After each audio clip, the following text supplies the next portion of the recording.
Hello les investisseurs, j'espère que vous allez bien et bienvenue dans ce nouvel épisode dans lequel je vous propose de parler de l'entreprise Téléperformance car le titre a pas mal corrigé en bourse et il y a eu des nouvelles autour de celui-ci.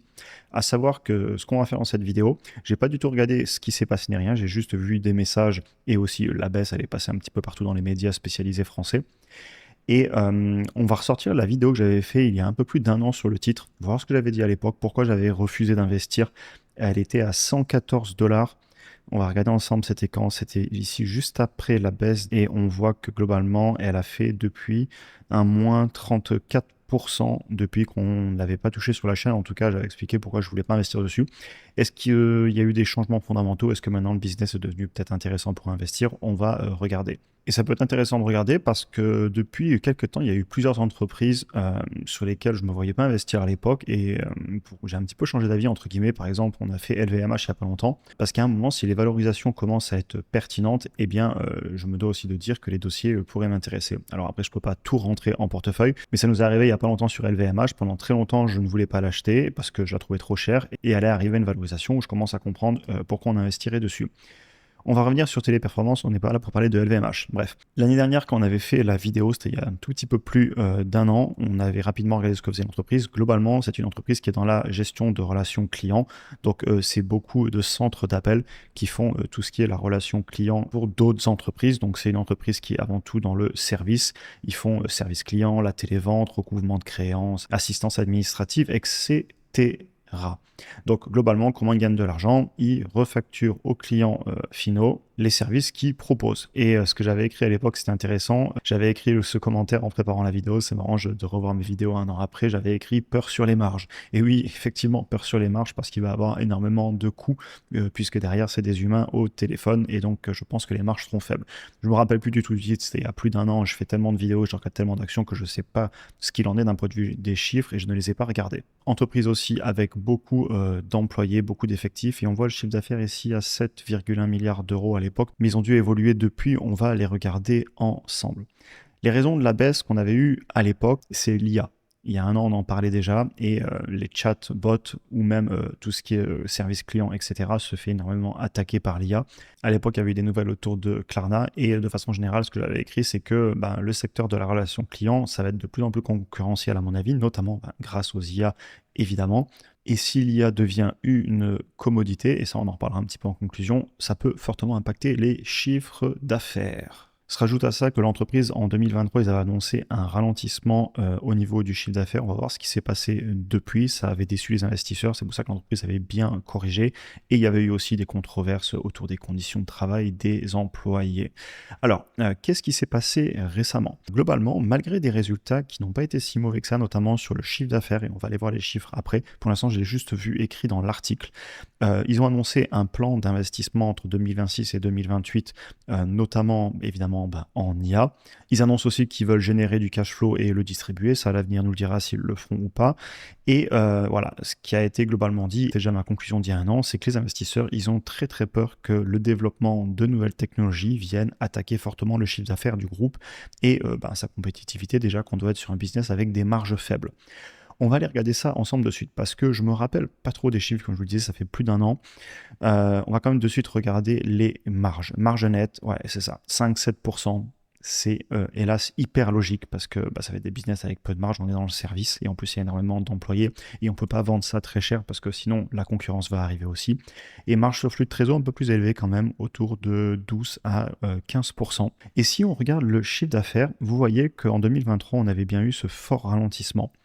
Et là, et je vous le fais en direct parce que je n'ai pas regardé les chiffres.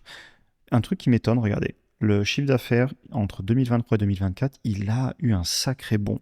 Et si on le regarde, vous voyez qu'on avait eu... Alors, attendez, je fais sur le chiffre d'affaires. On avait fait 24%, 14%, 2% en 2023. Et c'était à ce moment-là, on avait fait, nous, la vidéo début 2024. Et ensuite, on a eu tout 2024 qui vient de passer. Et on vient de faire plus 23%. Et si je retourne voir les chiffres de l'époque, vous voyez, je les avais refaits à la calculette. On retrouve les mêmes chiffres là, le 24,1 et 14,6. Vous les retrouvez ici à la calculette. Par contre, l'année 2023, on a eu un gros ralentissement du chiffre d'affaires. Et 2023, si on regarde directement sur le graphique, et ben vous avez la très très forte baisse en bourse ici, hein. Si on se met sur 2023, globalement, je sais pas combien on a baissé, mais ça doit être assez impressionnant. Fin 2023, voilà, on a une baisse de globalement, il faudrait aller mesurer précisément dans les 50%, et on a encore baissé de 34% depuis, malgré que le chiffre d'affaires soit reparti à la hausse. Je n'ose même pas imaginer à quel point les valorisations se sont compressées. Je ne l'ai pas regardé, je voulais vraiment vous le faire en direct, mais les valorisations ont dû se compresser très fortement parce que le chiffre d'affaires est toujours là, il monte, les marges ont baissé un peu, mais quand même elles ne sont pas passées en négatif, les marges sur flux de trésor sont même montées, et pourtant le titre continue de s'écrouler en bourse. Donc là, clairement, on est sur de la peur, à mon avis, de la part des investisseurs. Je vous fais une réaction en direct, mais pour qu'on passe de mars 2024, quand on avait fait la dernière vidéo ici, à aujourd'hui, donc en juin 2025, on va se remesurer la baisse ensemble ici, mais on se disait de plus de 30% de baisse. Là, ça doit être de la peur des investisseurs. Je voulais quand même aller voir rapidement, regarder directement les documents financiers avec vous. Alors, on va aller sur la page, ils sont disponibles ici, le premier trimestre 2025. Et si on regarde directement dans le document, vous voyez qu'ils ont eu quand même une petite augmentation du chiffre d'affaires là sur le premier trimestre par rapport au premier trimestre 2024. Et si on va chercher l'année entière, ou plutôt si on va se la calculer ensemble, si on fait 2,6 milliards x 4, il serait certainement à 10,4 milliards, 10,5 milliards si on se le fait de tête, ce qui nous mettrait un petit peu au-delà de 2024. Donc une légère croissance qui devrait venir sur 2025. Juste avant de passer aux valorisations, on va aller voir rapidement ce qui se passe au niveau du cash et de la dette sur ce business. Flux de trésorerie disponibles, ils sont positifs. Ensuite, on va aller chercher... Alors, est-ce qu'ils payent un dividende? J'imagine que oui, ils payent un dividende. Ils ont l'air de rembourser de la dette cette année, mais pas l'année d'avant. On va aller voir la dette directement. On va se mettre tout le cash aussi. Dette court terme, il y en a un petit peu, mais ça pèse rien du tout par rapport à la long terme. Donc on va ne s'afficher que la dette long terme. Et donc là, si on regarde, et ben vous voyez, le free cash flow est pas du tout négligeable, hein. Et je me rappelle un petit peu de ça, c'est que l'entreprise, en fait, il y a beaucoup de peur, mais les chiffres ne sont pas effrayants.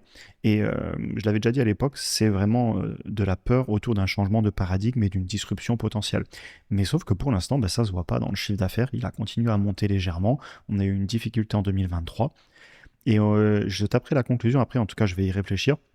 Mais je trouve ça assez pertinent. En fait, on dirait qu'il y a une grosse décorrélation entre ce qui se passe vraiment dans le business et ce que prévoient les investisseurs pour les années à venir. Et je peux le comprendre parce que, et d'ailleurs je vous en parlerai en conclusion, je pense que l'IA est là pour rester aussi, c'est mon avis.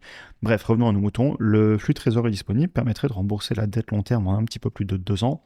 Cependant, on paye quand même un dividende qu'on peut très largement payer. On va aller le regarder ensemble. Vous voyez, taux de distribution d'à peine 16% sur les flux de trésor, même s'ils ont annoncé dans l'article qu'on lisait tout à l'heure qu'ils avaient prévu de distribuer beaucoup de free cash flow. On le voit ici entre 2026 et 2028. Ils voudraient reverser 50% aux actionnaires, donc ils prévoient d'augmenter clairement la distribution. Et l'entreprise, si on se met sur 10 ans par rapport au S&P 500, elle a fait avec les dividendes réinvestis un peu plus de 70% contre plus de 250% pour le S&P 500. Donc, elle fait moins bien sur 10 ans. Par contre, si on se mettait entre 2015 et 2021, elle aurait fait beaucoup mieux avant d'entamer cette très longue chute. On va finir avec les valorisations. Mon sentiment, c'est que ça ne va pas se payer cher du tout, vu ce que j'ai vu jusqu'à maintenant, parce que les chiffres continuent de s'améliorer. En tout cas, ils ne se détériorent pas, même une légère croissance. Par contre, le titre s'écroule en bourse. Donc, qu'est-ce qui s'est passé? Prix par rapport au chiffre d'affaires, oula oui, vous voyez, comme quoi... C'est marrant parce que j'ai volontairement juste ressorti le PowerPoint de l'année dernière et je vous le cache pas aussi un petit peu parce que j'ai un avion à prendre dans pas longtemps et donc je fais une vidéo aussi un petit peu réaction à chaud, ça prend moins de temps à préparer et puis je les trouve tout aussi intéressantes. C'est un petit peu aussi pour ça. Et on va regarder les valorisations à l'époque, prix par rapport au chiffre d'affaires à 1,6. Et aujourd'hui, on est à combien? À 0,48. Regardez la valorisation. C'est marrant, hein, comme quoi, sans même regarder un prix par rapport au chiffre d'affaires ou un PER ou ce que vous voulez. D'ailleurs, les ratios, vous savez que je les regarde un petit peu pour voir ce qui s'est passé historiquement. Mais pour moi, c'est vraiment pas le Saint Graal, un ratio de prix. Et ce qui est amusant, c'est qu'en fait, on peut les retrouver avec un compte de résultats et des documents financiers. Regardez le prix par rapport au chiffre d'affaires. On l'a payé plus de 3 fois le chiffre d'affaires en 2021, puis 1,6, puis 1, puis 0,48. L'entreprise se paye même pas la moitié de son chiffre d'affaires en ce moment. Le PER, il est à combien? Il est à 9, contre à l'époque plus de 50, puis 40, puis 20, puis 14 et maintenant 9. Rien d'étonnant. Le titre s'écroule en bourse Et pourtant, d'un point de vue des chiffres, de la performance, rien à dire. Très légère croissance, évidemment pas la forte croissance qu'on a eue en 2021, ce qui fait que le titre avait explosé, ça vous allez le retrouver ici, pardon. Euh, Chiffre d'affaires, vous voyez qu'il avait explosé, regardez, en 2020 il a explosé. On était passé de 5,7 à 7,1 puis à 8,2. Donc là on avait une grosse accélération du chiffre d'affaires, puis il a stagné entre 2022 et 2023 et là on a commencé la baisse du titre en bourse. Par contre en 2024 on a eu à nouveau de la croissance et la baisse a continué. Ce qui m'amène à ma conclusion de l'époque, et je vais aussi vous faire ma nouvelle conclusion. Donc, ce qu'on avait dit à l'époque, c'est que la croissance avait explosé en 2021. On vient juste de le voir sur le chiffre d'affaires. Il y avait eu un ralentissement et donc l'action avait corrigé en bourse, tout à fait normal. Et ce que je disais à l'époque, c'est que si on venait à rentrer sur le titre, il faudrait vraiment des convictions sur le fondamental parce que le titre est dans une période difficile, surtout avec le narratif autour de l'IA et que la baisse pouvait continuer. La baisse a clairement beaucoup continué comme on l'a vu juste avant. L'entreprise, elle gagne toujours de l'argent, elle a des marges stables, elles ont un petit peu baissé par rapport à il y a un an. Ça, c'est la conclusion de l'année dernière qu'on est en train de revoir ensemble pour voir ce qui s'est passé. On n'était pas sur une entreprise avec des résultats catastrophiques à voir en 2023. Ce qu'on a vu, c'est que le chiffre d'affaires, il n'y a pas eu de croissance, mais qu'elle est en train de repartir. On traversait une période difficile, surtout sur le cours en bourse, plus que sur les performances dans les documents financiers. Et ce que j'avais dit à l'époque, c'est que je ne mettrais clairement pas le business model dans mes business models préférés parce qu'on est avec des marges faibles, une croissance moyenne qui a ralenti mais qui est en train de repartir. Mais surtout, je ne suis pas du tout fan du business model, être dans le service, avoir une faible capacité à fixer les prix et en plus des gros risques de disruption. C'est pour ça que quand elle était à l'époque à 120 et quelques dollars, comme on l'a vu là tout à l'heure, je ne sais plus où c'était, encore une fois, c'était vers mars 2024 ici. Ouais, c'était là. Juste avant qu'elle corrige d'encore 30%, entre 115 et 120 dollars, je ne voulais pas y toucher parce qu'en fait, j'aime pas le business model, tout simplement. Par contre, il y a un moment, si quelqu'un aime le business model, eh bien, je me dois de reconnaître que les valorisations sont quand même vraiment compressées. Et ça va être un petit peu ma conclusion. Ce que je vous dirais, c'est que le titre souffre énormément. Et ce qui est marrant, c'est que je peux ressortir la vidéo d'il y a un an. J'avais dit, c'était où? Attendez, on va le retrouver ensemble, on va se le faire en direct. Qu'on était dans une tendance clairement baissière, que ça ne me choquait pas, que sur le court terme, clairement, on ne pouvait pas aller contre le marché. Et je me rappelle très bien que le narratif était pas top à cause de ce qui se passe autour de l'IA, etc. C'était le cas il y a un an. Maintenant, ce que je dirais, parce qu'il y a un moment, il faut quand même regarder les valorisations. Perso, comme je vous le disais, moi, je prends surtout pas le risque de rentrer sur ce genre d'entreprise parce qu'il y a un vrai tournant à prendre.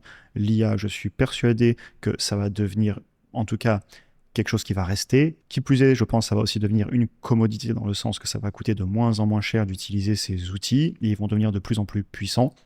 Et donc, je ne serais pas du tout étonné que ça entraîne une grosse baisse sur le chiffre d'affaires dans les années à venir si Téléperformance ne prend pas le bon tournant.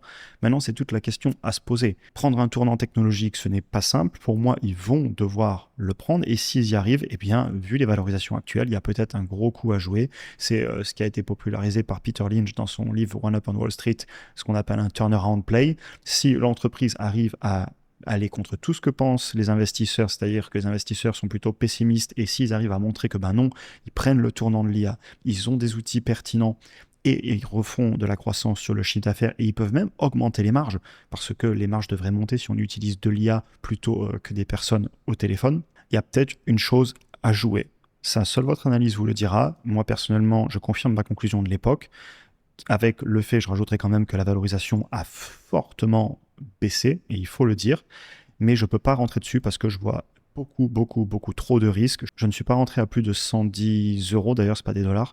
Je ne suis pas rentré à 75 au moment où je vous fais cette vidéo, je ne rentrerai pas, mais c'est pour des raisons fondamentales. C'est pas pour des raisons de valorisation, parce que si quelqu'un pense que le chiffre d'affaires va continuer à monter, que les marges vont tenir, voire même remonter, les valorisations, elles sont pas élevées. On ne peut pas dire autre chose. Un prix par rapport au chiffre d'affaires à moins de 0,5, un PER sous les 10. Et par contre, le problème, c'est qu'il faut faire des projections. Parce que vous savez que là, on regarde le passé. Si le chiffre d'affaires il passe de 10 milliards à 12, à 14, à 16, etc. sur 5-10 ans et que les marges tiennent, c'est certainement une très bonne affaire. Par contre, si le chiffre d'affaires il fait 10, 9, 8, 7, 6 et que les marges passent en négatif, ça peut être la catastrophe. Et je ne suis pas prêt à prendre ce pari sur cette entreprise parce que je vois des risques que je ne veux pas mettre dans mon portefeuille. Cependant, j'espère vraiment que ça va aller pour eux. La direction a annoncé qu'ils allaient investir massivement en IA. Ils sont en train d'agir. Pour l'instant, le marché ne récompense pas ça parce que je pense qu'il y a des peurs et l'avenir nous dira ce qu'il en est. Peut-être en reparler dans 1 an, dans 2 ans, voir ce qui s'est passé. Mais personnellement, je n'y touche pas. Ce n'est pas un problème de chiffres pour l'instant, mais c'est d'ailleurs comme le marché, un problème de peur d'où vont aller les chiffres dans le futur. Et on en restera sur cette longue conclusion pour aujourd'hui. Je me suis un peu répété, mais je pense que c'était important et j'aime bien le faire de temps en temps d'ailleurs des vidéos comme ça. Et je voulais vraiment ressortir une analyse qui a plus d'1 an, elle a 1 an et 3 mois, voir ce qui s'était dit à l'époque, voir l'évolution des chiffres et voir ce que je ferai aujourd'hui. Et la conclusion est la même, modulo que les valorisations ont baissé et que le chiffre d'affaires et les marges n'ont pas souffert tant que ça. Donc c'est clairement de la négativité autour de l'avenir de l'entreprise de la part des investisseurs. J'espère que la vidéo vous aura intéressé. En tout cas, je vous souhaite une excellente journée et à très bientôt pour un prochain épisode.